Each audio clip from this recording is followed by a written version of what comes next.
un beau boyfriend. Incroyable.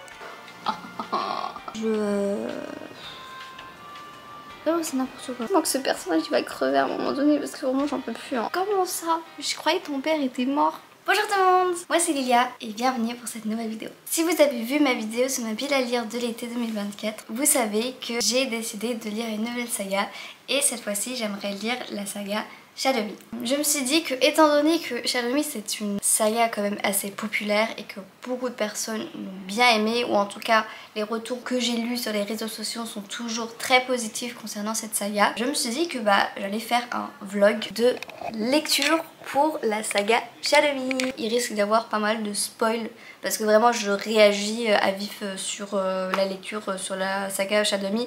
Je me permets de le faire parce que c'est une saga qui est sortie, je crois le premier tome est sorti entre 2011, 12, 13. Donc je me permets de parler à vif de cette saga vu qu'elle a plus de 10 ans déjà, donc je pense que beaucoup de personnes l'ont déjà lu, mais si vous l'avez pas encore lu et que vous voulez la lire mais que vous voulez pas être spoil, stoppez-vous là.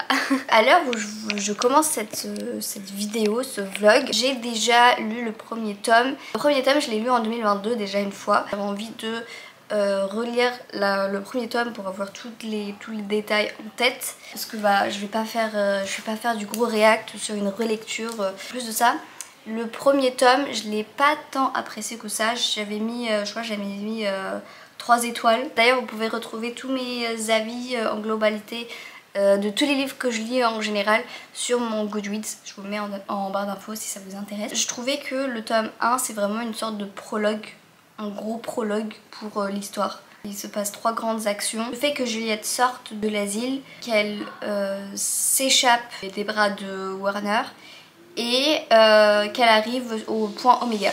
J'étais un peu sceptique à l'époque où je l'avais lu la première fois, mais je me laisse pas abattre. Je veux connaître pourquoi tout le monde est tellement in love de Warner. Du coup j'ai commencé le tome 2 et j'ai lu le 1,5, donc le point de vue de Warner entre le tome 1 et le tome 2. C'était très intéressant, franchement j'ai trouvé ça très intéressant, sachant que je trouve le personnage est très psycho, un peu torturé, etc. Il a une façon de penser très particulière et le fait de rentrer dans sa tête sans non plus connaître vraiment ses secrets. Très intéressant ce personnage. Et du coup j'ai commencé le tome 2. Vraiment je vous montre ma liseuse comme ça là, comme si c'était le tome 2 là que je vous montre. Je suis à 35%. Je suis au chapitre 23. Il y a plus de 70 chapitres, donc je suis vraiment encore au début quoi. Pour vous donner déjà mon avis par rapport à ce que j'ai lu là, je trouve le point Oméga où Juliette est très chelou. Parce que leur expérience etc, ok. Le côté recherche je peux comprendre, mais en même temps, comment il s'appelle le gars? Castle? Il s'appelle Château, alors le mec il s'appelle Château. C'est très chelou la façon dont il se comporte avec elle. Hôpitaux psychiatriques, cliniques etc, abandonné par ses parents à l'âge de 14 ans. Enfermé dans une sorte de prison / asile pendant presque 1 an. Les gens ils s'étonnent dans ce point Oméga, ils s'étonnent qu'elle n'est pas sociable, qu'elle a du mal avec les interactions sociales, qu'elle va pas bien, qu'elle ne sait pas utiliser son pouvoir. Ils sont vraiment bizarres. En fait j'aime pas le fait qu'ils se font passer pour des bons gars, comparé au rétablissement là, le régime là, alors qu'ils sont pas mieux je trouve dans leur façon de faire. Au début j'aimais bien le perso, comment il s'appelle, Kenji. Vraiment, il s'appelle Kenji, genre moi à chaque fois je pense à Kenji Girac. Je le trouvais genre un peu charismatique et tout, un peu drôle. Même si je trouve, là au début du tome 2, je trouve c'est vraiment le personnage forcé à être drôle. Genre c'est le personnage qui doit être sympa, drôle, hahaha, on rigole bien. Je repense à l'époque où ça a été écrit, 2013. Donc je me dis ouais c'est l'époque, c'est le style de l'époque et tout, donc... ouais, ça me fait rire parce que vraiment avec ma caméra, mes cheveux, je regarde le retour là, mes cheveux ressortent tellement roux alors que ça fait des mois que je n'ai plus cette couleur genre. Ouais, parlons d'Adam, j'aime pas ce personnage. Je l'ai déjà pas aimé au premier tome parce que je le trouvais trop chelou. Elle aime tellement Juliette alors que vraiment ça fait 2 jours qu'ils se connaissent. Je trouve ça trop chelou, genre cette obsession qu'il a pour elle et que c'est mis en place comme si c'était normal. Le fait que Juliette soit in love de lui etc, ça je peux un peu comprendre parce qu'encore une fois elle n'a pas eu de relation sociale depuis très longtemps, et le fait que quelqu'un n'a pas peur d'elle à cause de son pouvoir, ça fait que elle tombe in love très rapidement. Il incarne ce que personne n'a pu être pour elle pendant toutes ces années. Là du coup au tome 2 on a déjà appris pourquoi il peut la toucher, et au final c'est parce qu'il a un don aussi, le don d'annuler les dons des autres, mais que pour ça ils doivent s'entraîner et être focus tout le temps en utilisant son pouvoir H24 avec elle. Sauf qu'en fait quand il est avec elle, il baisse ses gardes et du coup il peut être en danger. J'espère que ça va se finir entre ces deux là parce que vraiment j'aime pas leur relation. En plus de ça franchement j'attends toujours Warner. Du coup par rapport à déjà mes reacts, mon avis en général, parce que comme j'essaye de rattraper un peu le fait que j'avais déjà lu avant de commencer le vlog. Ils sont dehors, genre ils sont à l'extérieur, et elle a vu Warner. Elle a vu Warner en train de sourire, comporté comme un humain avec un chien. Waouh! Du coup j'espère qu'elle va bientôt le retrouver.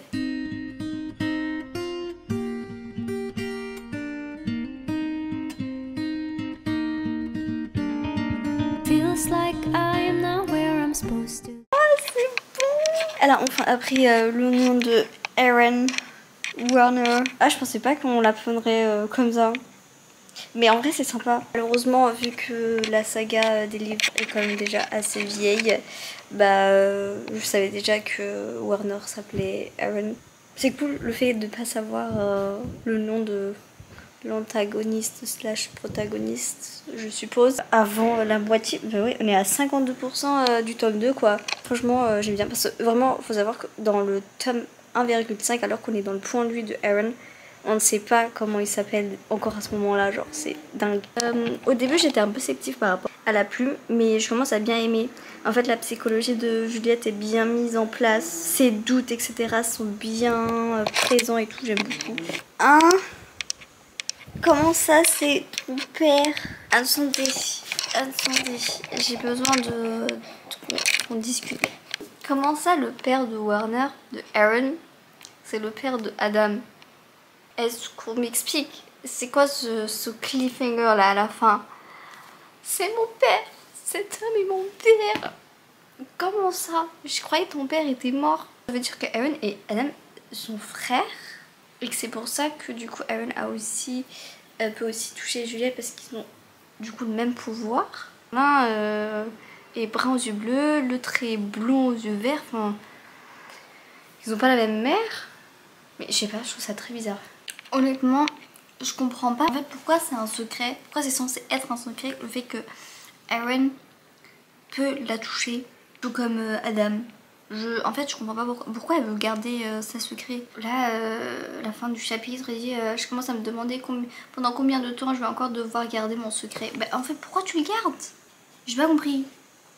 Pourquoi? Pour flatter l'ego, pour continuer à flatter l'ego d'Adam, pour faire en sorte qu'il reste unique en son genre et qu'il n'y a que lui qui peut la toucher, blablabla. Bla bla. Ça sert vraiment à rien. C'est la fin du monde. Et elle, la seule chose qui la préoccupe, c'est que personne sache que Erin peut la toucher. Alors que de toute façon, il faut tous le savoir. Voilà, c'est juste pour flatter l'ego d'Adam. Et je déteste ça quand les protagonistes féminins font des décisions nulles juste pour flatter l'ego d'un personnage masculin. Je déteste ça. Présent, comment dire, à qui que ce soit, et à Adam, surtout à lui, que la personne qui déteste le plus au monde, juste après son père, est aussi la seule personne qui puisse me toucher. Mais on s'en fout, arrêtez de vous casser la tête pour un mec.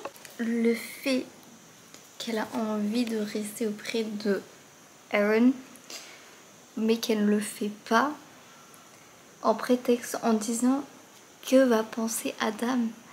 Mais on n'en a rien à faire d'Adam. Les amis, j'ai repris ma lecture. Donc du coup j'ai terminé le tome 2. Là du coup je suis au tome 3. Je suis à, je crois, 34%. 34%, je suis au chapitre 22 du tome 3. Et c'est incroyable. Franchement, là, ça commence enfin à être un petit peu plus intéressant. Juliette remarque enfin que Adam est pas fait pour elle. J'attendais ce moment avec tellement d'impatience. C'est bon, c'est bon. Erin Warner J'ai compris. J'ai compris. Et je suis d'accord, les amis. Un bon boyfriend. Incroyable! Il est génial, hein. Franchement, ce personnage, je kiffe. Je le préfère au personnage principal, enfin je le préfère à Juliette. J'ai du mal avec la protagoniste. Elle est toujours très... Franchement, tous les mauvais choix à faire, elle les fait. Et c'est trop chiant.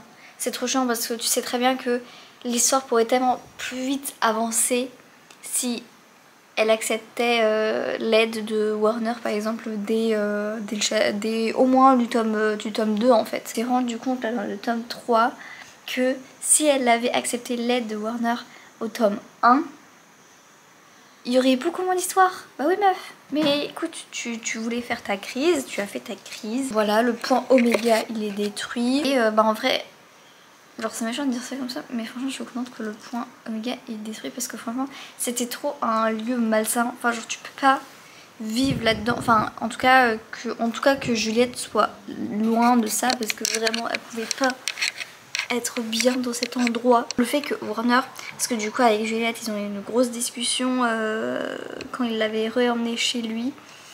Ils ont eu une grosse discussion qui était très intéressante sur bah en fait il lui balance toutes les vérités, toutes ses vérités à lui, toutes ses vérités à elle dans la figure. Et je trouve que c'est vraiment un truc qu'elle avait besoin parce que personne n'a osé le faire avec elle. Tout le monde prenait des pincettes avec elle, c'est trop chiant, sauf Aaron. Et c'est tellement bien, je kiffe ce personnage. Et j'ai surligné tellement de phrases à lui. Oh les amis, vous savez que je déteste Adam. Warner a comparer Adam à un chien, c'était incroyable. Warner demande à Juliette pourquoi est-ce qu'elle choisit Adam au lieu de lui. Elle lui répond que bah en fait Adam a été gentil avec elle, c'est juste pour ça. Et bah en tant que lecteur tu le sais, tu sais que c'est juste à cause de ça, mais le fait que lui du coup il apprenne que c'est vraiment juste à cause de ça et que c'est pas parce que il est si exceptionnel ou meilleur que Warner etc.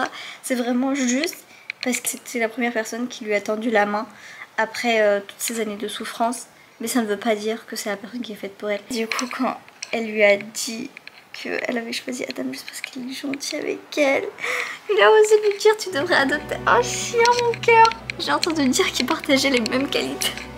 Il a parlé français et c'est ça que j'ai adoré pour ce perso en plus. Déjà qu'il a un charisme de dingue. Merci Warner d'exister dans ce livre. Le personnage de Juliette, il est fatigant en fait, vraiment fatigant. Je trouve ça dommage pour une protagoniste qui a autant de potentiel. Donc j'espère que là avec le tome 3, 4, 5, 6, que ça va s'améliorer, que là c'est bon qu'elle commence à avoir le déclic et qu'elle commence à devenir une meuf badass, la meuf badass qu'elle peut être. C'est très réaliste le fait qu'elle soit mal et qu'elle se conduit d'une certaine manière, de façon assez toxique, parce qu'elle ne connaît rien aux relations sociales. D'un autre côté, on cherche de l'action, on cherche de la badassitude. Ça se dit. Dorénavant ça se dit. J'aimerais bien qu'elle commence un peu à se réveiller parce que vraiment c'est fatigant. Alors vraiment je vous parle à chaque fois dans le même décor. Mon lit ici en Tunisie. Il y a eu un moment de rapprochement entre Juliette et Aaron. Et bien évidemment du coup encore Adam. Vraiment Adam je n'en peux plus. Adam la dévisage, la regarde mal. Elle commence à lui dire Adam, non, ce n'est pas ce que tu crois. Mais meuf, tu n'as pas à te justifier. Vous n'êtes pas ensemble, ce n'est pas ton mec, ce n'est pas ton mari. Tu ne lui dois rien. Il lui répond j'arrive même pas à te parler là maintenant. J'arrive même pas à rester près de toi. Mais pars, dégage de ce livre. Dites-moi que ce personnage va crever à un moment donné parce que vraiment j'en peux plus. Hein. Ils sont en train de se disputer. Adam a osé l'insulter. La moto là, qu'elle se comportait comme une imbécile ces derniers temps et qu'elle n'avait pas les idées claires et que... Ah, il m'énerve. Elle défend Kenji parce que Adam se comporte grave comme un con avec Kenji aussi. Alors qu'en vrai c'est un personnage assez sympa. Bah, Adam lui dit ouais mais t'adores tellement Kenji, t'es tout le temps avec Kenji, là. Crise de jalousie encore une fois. Et elle lui dit oui bah c'est mon ami. Adam il ose dire et moi je suis ton petit ami. Et elle dit on a cassé Adam. On s'est séparés il y a 1 mois. Mais c'est ouf en fait de vraiment que c'est vraiment écrit noir sur blanc qu'en fait vraiment il ne comprend pas qu'ils ne sont plus ensemble. I don't fit in with these familiar faces, and the games they play don't mean a thing to me. I know there's so much more. I can't stop dreaming and thinking maybe I could be someone different. Est-ce que je ressemble un minimum à quelque chose? Peut-être. J'étais dans la piscine, du coup j'ai les cheveux un peu mouillés et tout. Je suis grave en retard dans le vlog de lecture. Là je suis au tome 5.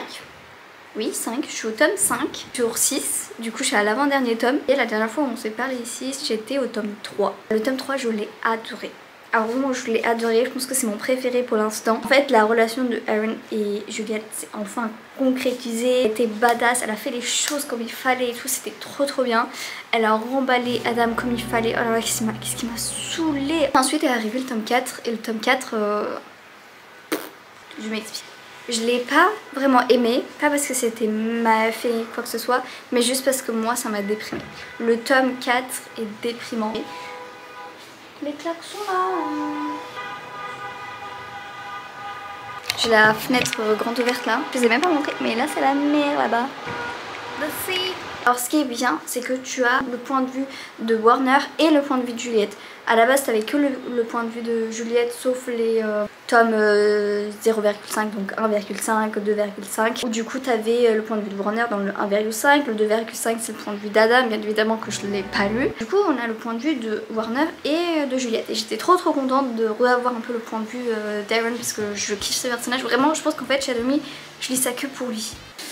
Vraiment tu commences le tome et les personnages sont déprimés. Alors que vraiment t'as quitté ces personnages avec le tome 3 où c'était victoire, on a gagné, nous sommes forts, hahaha. Les personnages ont tous une réaction réaliste et tout à fait normale vis-à-vis à la situation. Aaron il a perdu sa mère et son père dans un laps de temps tellement court. Le fait que Aaron il soit torturé mentalement parce que il est en deuil et en même temps il est en deuil sur son père alors que son père a fait toutes les pires choses qu'on peut faire à un enfant. Pourtant il est en deuil parce que pourtant il avait de l'affection parce que c'est son père et enfin je sais pas, genre c'est super bien fait. Je me dis oui mais je voulais de l'action, je voulais bah du coup vu que on avait une fin genre tellement badass et tout, je voulais qu'on rebondisse sur ça. Juliette elle est devenue commandante suprême, je sais plus quoi, je sais plus c'est quoi le titre exact. Elle s'est autoproclamée commandante suprême. Sauf qu'elle n'y connaît rien. Et là en fait on réalise que Juliette ne connaît rien à la vie. Elle a été isolée, séquestrée, violentée par ses parents. Point. On en parle juste après.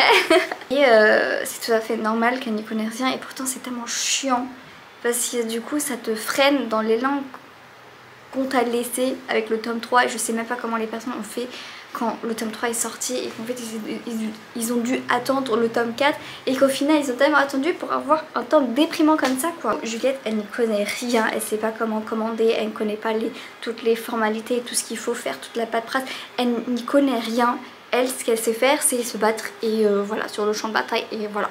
Alors que Aaron lui il connaît tout vu qu'il a été élevé pour ça. D'une certaine manière les deux se complètent parce que Juliette elle a ce côté affectif, empathique et que Aaron n'a pas, alors que Aaron lui il a ce côté très perfectionniste, il est organisé, il connaît tous les détails etc, il a toute la connaissance et du coup ça fait un duo tellement bien. Vous venez tous les deux commandants suprêmes et vous êtes un duo, de toute façon c'est un couple, de toute façon vous voulez passer du temps ensemble, autant travailler ensemble comme ça. Si vous vous complétez, ça devient parfait, pourquoi vous le faites pas? Ça m'a saoulée. Au tome 4, il y a des énormes révélations. La révélation que Juliette ne s'appelle pas Juliette, elle s'appelle Ella. Et elle est la fille du couple de commandante suprême de l'Océanie, donc Australie tout ça. Elle a une grande sœur qui a 1 an plus qu'elle et qui s'appelle Emmaline, qui a été séquestrée, torturée par Aaron. Orchestrée bien évidemment par le père de Aaron. Elle a du coup été adoptée parce que elle et sa sœur sont des mécanismes du régime, du rétablissement, blablabla. Enfin, énorme plot twist, enfin genre vraiment l'histoire elle a été twistée mais elle twiste bien, tu vois. Un totalement nouveau point de vue sur l'histoire, ce qui est fou.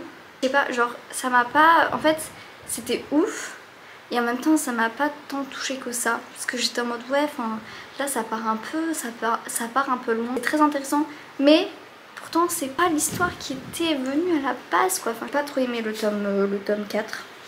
Et là je suis au tome 5, je suis genre à 40%, un truc comme ça.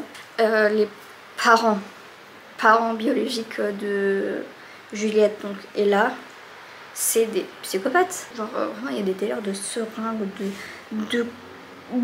d'instruments médicaux, etc. On ne sait pas qu'est-ce qui est devenu Eren. Dans ce tome 5, tu as le point de vue de Kenji, de Eren et de Juliette. Elle n'est pas en possession de ses moyens, elle ne peut rien faire.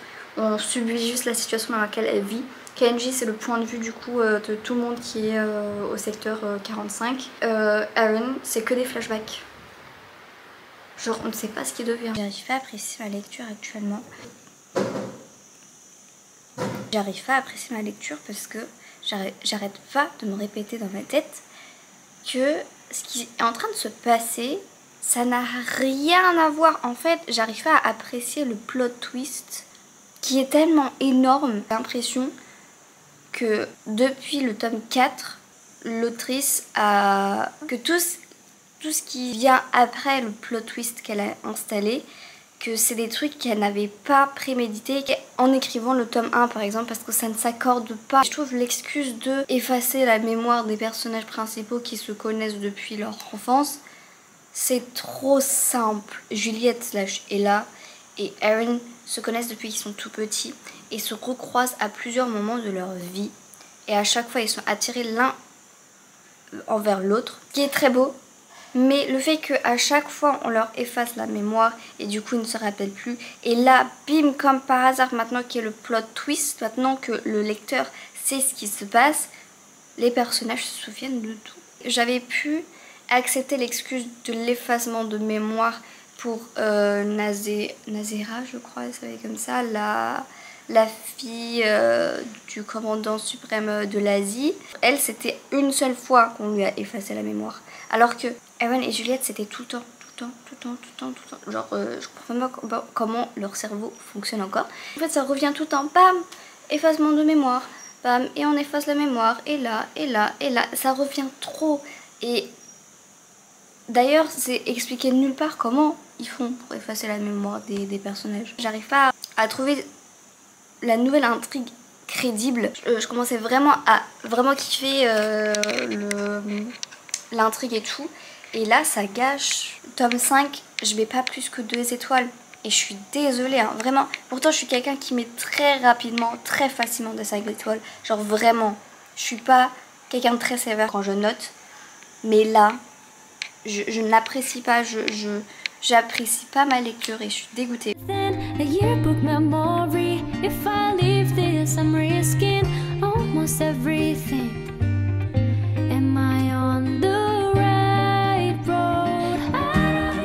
J'ai terminé le tome 5 et oh, c'était pas fameux, hein, franchement. J'avais peur de trop critiquer, d'être trop sévère avec, alors que j'avais lu 60%. Et au final, il y a une petite remontada, genre entre les 70-80%. Et ensuite, ça refait un plat. Juliette / Ella, du coup, apparemment, maintenant on l'appelle Ella dans le livre. Elle a été ultra badass. Elle a revu sa soeur pour la première fois. C'était grave stylé, franchement c'était super stylé. Et ensuite il y a eu la mission de sauvetage et tout. Ils se sont envolés. Et ensuite les personnages ont juste eu des conversations random qui n'avançaient absolument pas dans l'intrigue. Vraiment, je fais rarement ça, hein. Vraiment très rarement ça. Mais j'ai zappé. En fait ils se conduisaient comme si tout allait bien. Comme si il n'y avait pas deux des persos, ils étaient en train de se faire torturer il n'y a même pas 1 heure. Vraiment, c'était lunaire. Et la fin se finit avec une fête d'anniversaire pour Eren. Seriously? C'est mignon, mais ça a plus la place dans un spin-off, dans genre un tome bonus et tout. Mais genre ça a pas sa place dans ça.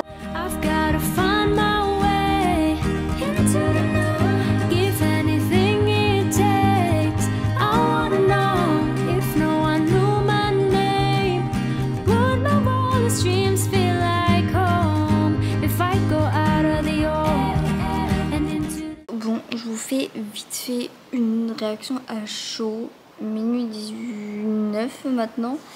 J'ai terminé le tome 6, le dernier tome là. Et le tome 6 c'était n'importe quoi. Pour vous dire,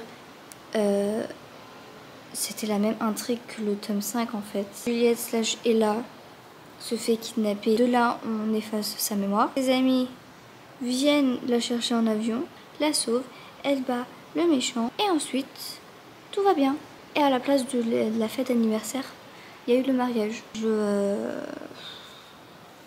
Oh, c'est n'importe quoi. Effectivement, quand on est coiffé, maquillé, habillé convenablement, c'est plus la même tête. J'ai terminé la saga Shalomie et je vais devoir essayer de vous donner un avis global. J'ai mis tous mes avis détaillés, oui, quand même assez détaillés, sur mon Goodreads. Mon Goodreads c'est en barre d'infos, donc si vous avez envie de voir vraiment l'avis détaillé de chaque livre, ce sera là-bas. Je vais juste voir du coup quelle annotation niveau étoile j'ai mis pour chaque livre pour avoir une sorte de moyenne. 1 c'était 3, 1,54, ensuite on est à 4, le 3 on est à 5, ensuite 4 on est à 3 et ensuite ça fait 2 et 1 étoile. Ça revient à une moyenne générale de 3 étoiles je crois. Ça fait 3,14 blablabla. Donc ouais. Ah franchement je suis pas dans le calcul en fait. Une moyenne de 3 étoiles pour la saga en entière. J'ai eu l'impression que la saison 1 elle a été écrite à une certaine époque et la saison 2 à une autre et que j'ai l'impression que ces deux saisons sont des univers totalement différents. Ok, les personnages évoluent d'une certaine manière, mais pas comme ça. Vraiment, je les ai pas reconnus comme ils étaient avant.